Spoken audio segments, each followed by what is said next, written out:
اگر آپ جاننا چاہتے ہیں کہ یزید کی موت کیسے ہوئی تو اس ویڈیو کو ضرور لائک کریں۔ دوستو، کربلا کے واقعے کے بارے میں تو آپ سب جانتے ہی ہیں، لیکن کیا آپ کو پتا ہے کہ یزید کی موت کیسے ہوئی اور اس کی قبر کہاں ہے اور آخر اس کا کیا حال ہوا؟ یہ سب باتیں اس ویڈیو میں ہم آپ کو مختلف روایات کی روشنی میں، تاریخ کی کتابوں کے حوالے سے اور علماء کے بیانات کی روشنی میں بتائے گے، اور اس کا خلاصہ اس ویڈیو میں ہم آپ کو بتانے کی کوشش کریں گے، تو ویڈیو کو آخر تک ضرور دیکھیے۔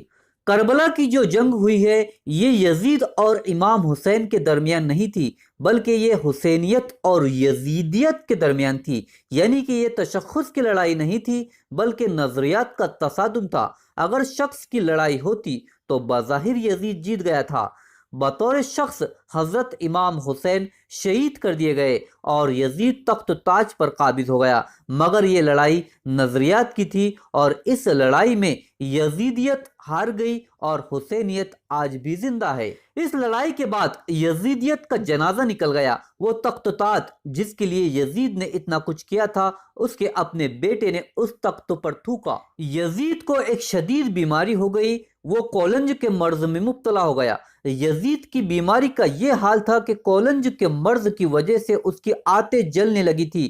وہاں کے حکیم پریشان ہو گئے اور کہنے لگے کہ یہ کیسی بدترین بیماری ہے کہ اس میں پیٹ اندر سے جل رہا تھا، ختم ہو رہا تھا۔ یزید کو اتنی پیاس لگتی تھی کہ وہ پانی کے لیے ترستا تھا، لیکن جب پانی پیتا تھا تو وہی پانی اس کے پیٹ کو جلاتا تھا۔ وہ اپنا سر پیٹتا رہتا تھا اور اس کے محل کے لوگ یزید کو دیکھ کر یہ کہتے تھے کہ یہ عذاب حسین ابن علی کو پیاسا رکھنے کی بدولت ہے۔ تو یزید وقت کا بادشاہ ہونے کے بعد بھی پانی کی ایک ایک بوند کے لیے ترستا تھا۔ یزید جب اپنی بیماری کی انتہا کو پہنچ گیا تو اس نے اپنے بیٹے کو بلا کر کہا کہ بیٹا، میرا اب کچھ بھروسہ نہیں، مجھے موت کبھی بھی آ سکتی ہے، اس لیے تو اس تخت پر بیٹھ جا۔ لیکن یزید کا بیٹا معاویہ تخت پر بیٹھنے کے لیے راضی نہیں ہوا اور یزید سے کہنے لگا کہ جیسے زمانہ آپ پر لعنت کر رہا ہے ویسے ہی مجھ پر بھی لعنت کرے۔ نہیں، ہرگز نہیں، میں اس تخت پر نہیں بیٹھوں گا جو نواسے رسول کے خون سے آلودہ ہو، اور میں اس تخت پر لعنت کرتا ہوں۔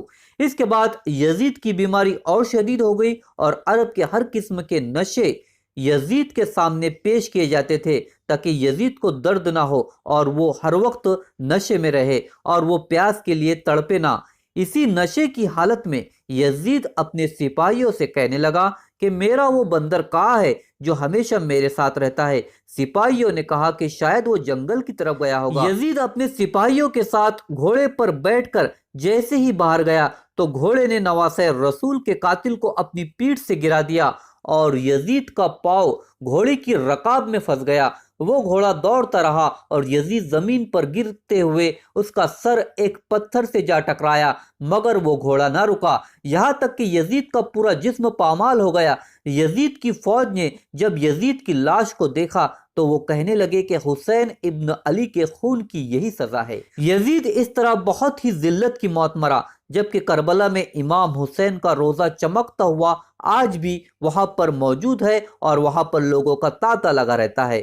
مگر یزید کی قبر کہاں ہے؟ تو یزید کی قبر مضولہ دمشق میں ہے۔ یہ جگہ دمشق میں ہے جہاں لوگ کوڑا پھینکتے ہیں، اور اس کوڑے کے نیچے کہیں یزید کی قبر ہے۔ نشان بھی نہیں ہے کہاں ہے، لیکن اتنا پتا ہے کہ اس کوڑے کے نیچے ہی یزید کی قبر ہے۔ دیکھیے، یزید کی قبر مضولہ دمشق میں اور امام حسین کا قبضہ آج بھی کربلا پر۔